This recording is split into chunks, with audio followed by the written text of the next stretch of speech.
Un drapeau arménien géant déployé place de la Renaissance en guise de résistance.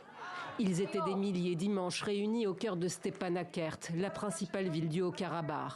Certains brandissaient aussi la bannière de l'enclave peuplée d'Arméniens revendiquée par l'Azerbaïdjan. Responsables politiques et religieux au premier rang pour exhorter la communauté internationale à agir maintenant pour l'Artsakh, l'autre nom du Haut-Karabakh. Un appel lancé parfois même en français. Pendant 14 jours, nous sommes dans un blocus total, imposé par l'Azerbaïdjan, car la seule route reliant l'Artsakh au monde extérieur est fermée.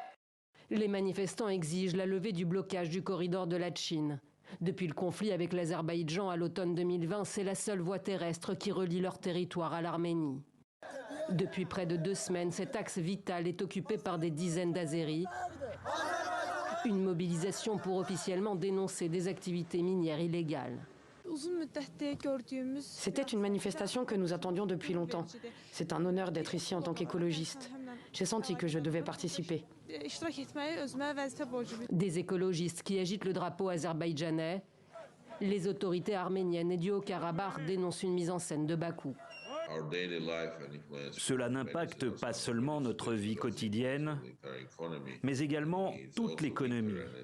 Vendredi, à l'issue d'une rencontre boycottée par Erevan à Moscou, le chef de la diplomatie azerbaïdjanaise avait démenti fermement toute implication dans le blocus. Ce narratif est lancé et propagé par la partie arménienne afin de donner à la situation l'allure d'une crise. Ceci est absolument sans fondement.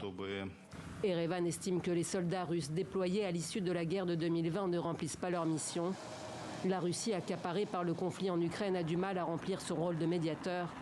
Et les appels à faire baisser la tension lancés aussi par la France sont sans effet.